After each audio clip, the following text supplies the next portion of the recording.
This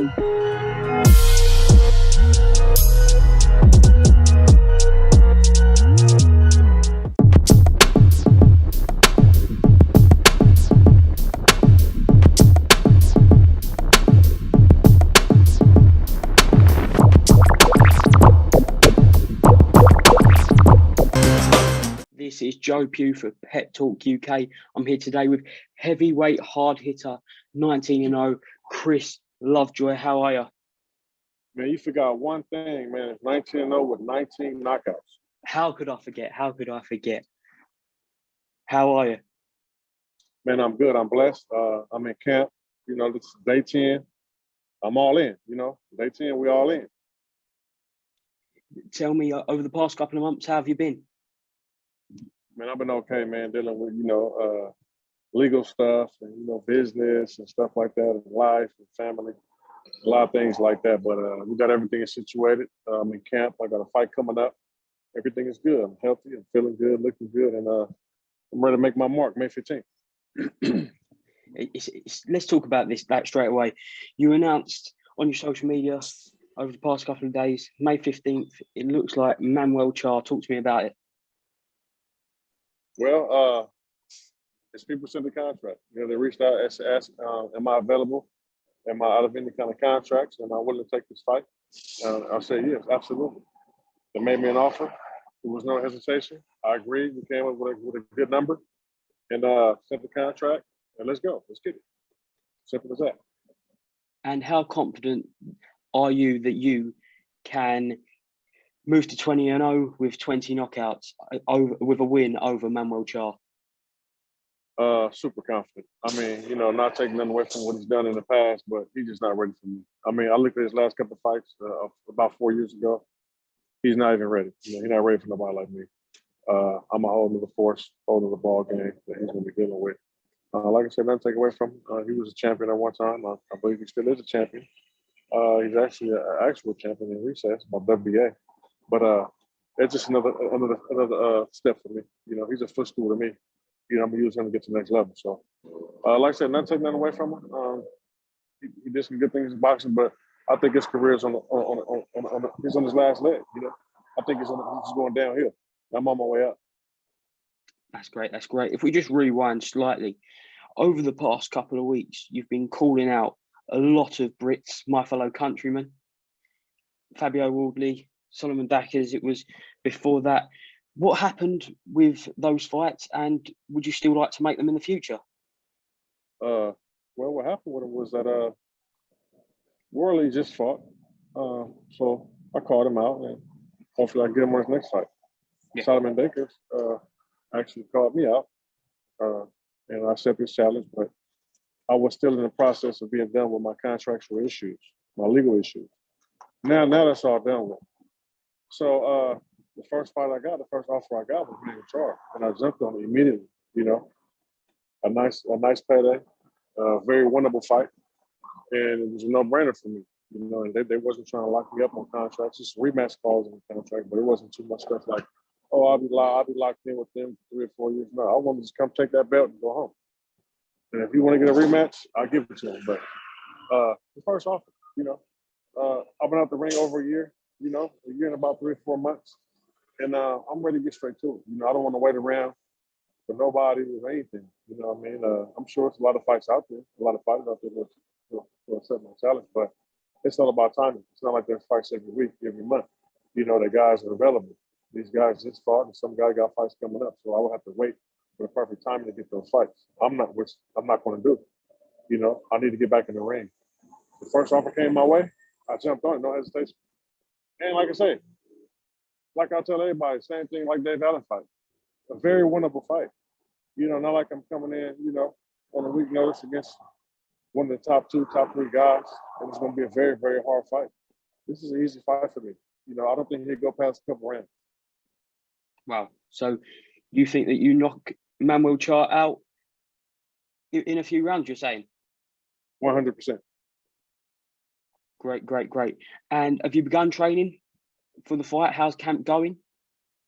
It's going good. I just really started my camp today. I was already doing like a diet and all-out workout thing myself, my own challenge, before I even got the call for this fight. So I was already a couple of days in, when I was contacted by them. So on my own thing, I'm 10 days in. As far as they're concerned, I'm about 3 days in. So you're ahead of the game. You're ahead of the game. Yeah, I was already ready because I knew once all my paperwork got back, once the word got out there, people were going to start calling. A lot of people think that I'm basically like some people think like I'm just as good as my opponents. They think you're only as good as your level of competition. That's absolutely not true. If you really know boxing, you can never judge a boxer by his record, and who he's fought. So I have that advantage. From your perspective, was the Manuel Charr fight easily made? Very easily made. There's no negotiation. I'm not signed to a network. I don't have a manager. I don't have a promoter. It was simply like, do I want this fight? Yes or no? How much you guys offer? This is what I would take for that fight. Come make me an offer. This is what I would take. And they made the offer. I'd have to negotiate it. It wasn't like I want to sit there and negotiate because I think I'm going to lose this fight. I'm going to get the most out of it. It was a nice number and easy negotiated. It was a few text messages, a few phone calls. It was done. It's in the contract. I'm the bluff caller, and this ain't my first time doing this. I've been doing this. When I was offered the fight from Nathan Gorman a couple years ago, he was undefeated. I was undefeated. A few messages. Let's get it. It's in the contract. How much y'all paying? Let's go. Let's see if you show up. Big Baby Miller. No negotiation. It's in the contract. Let's see if you show up. Trevor Bryant. We signed 3 fight contracts over a course of about a year and a half. He never showed up for whatever reason. Dave Allen, Matchroom Boxing, Eddie Hearn. A few messages. Done. Let's go. I'm glad that happened. Now it won't happen again. So all this stuff is out of my control. I just want to fight. That's all I ever want to do is fight. I call it bluff. I want to fight the best people, and I'm gonna continue trying to do that. So, like I said, the negotiation part is easy. It's not negotiate with me. If you really want to fight, and there's no people in the way stop you from fighting, trying to negotiate, get more money, and get this network, and get who walks out first, and all this stuff, and the venue, and all that stuff, and belts and sanctions. It's none of that stuff for me. I'm coming. What you see is what you get. Would you say that the Dave Allen situation last year was a big learning curve for you for going forward in the future? It was definitely a learning experience for me. It was definitely, just experience and all, just dealing with people I should have been dealing with. Now I just eliminate all that stuff. But now if things don't happen, it'll be on me, on my call.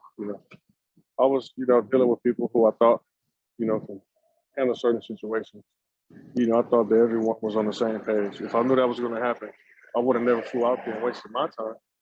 And, Matchroom Boxing's time. I would have never did that. I had an understanding with my team before I sent back the contract and before I boarded the flight.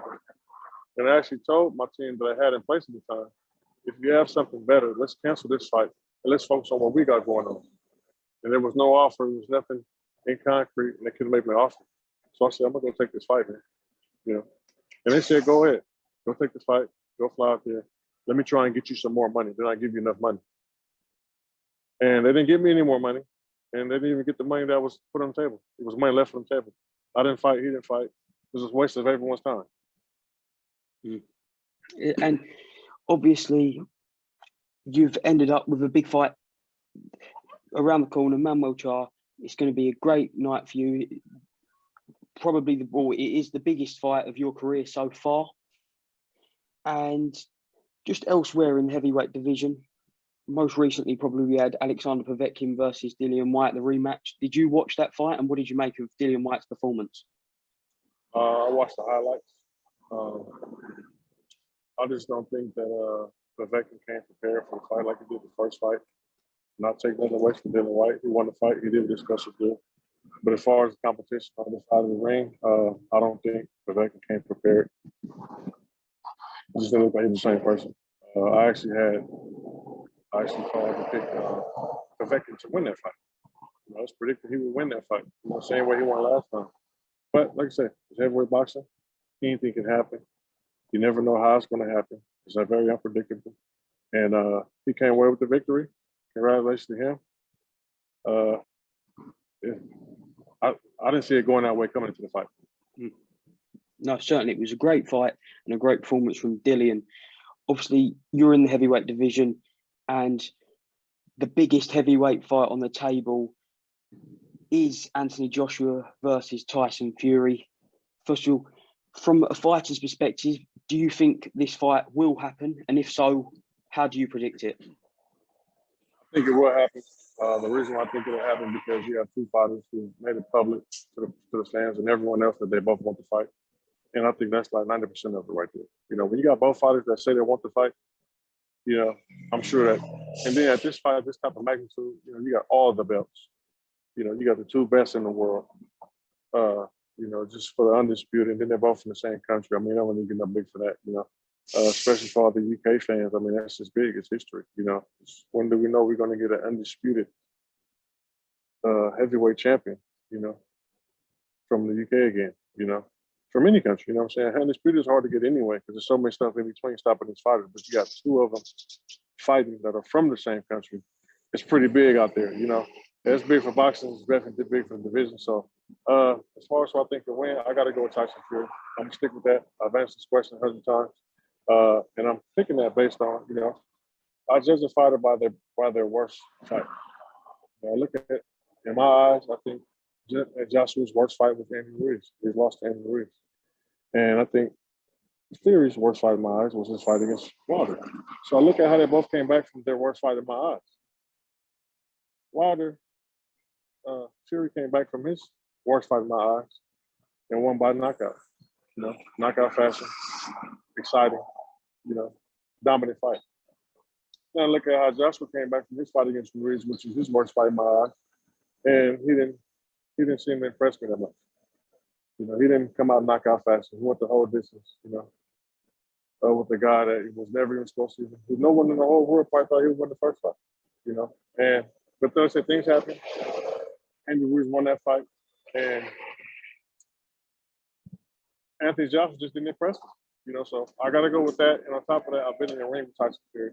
It's very, very slow. It's very hard to do. Once he gets in shape, you know, once he gets in fight shape and fight mode, it's just kind of hard to stop. I mean, he's a very tall, long, experienced, slick, skillful guy. I mean, it's kind of like, it's hard to do. You know, it's been knocked down, he got up every time. You're dealing with ultimate real fighter. Definitely. You he can be predicted... beat. He can be beat. You know, every dog's got their day. He can be beat. He's not perfect. I don't think Anthony Joshua would beat him. Do you think anyone in the heavyweight division right now could beat Tyson Fury? I think I could beat him. Give me the proper camp. I think I could beat him. I really can't speak for no one else because my mind is really on a whole nother level when I get in fight mode as well. You know, I think I got the tools to beat him. I got the speed, I got the power, I got the size. You know, I got the heart and I got the chin. As far as anyone else, I mean, it's wide open.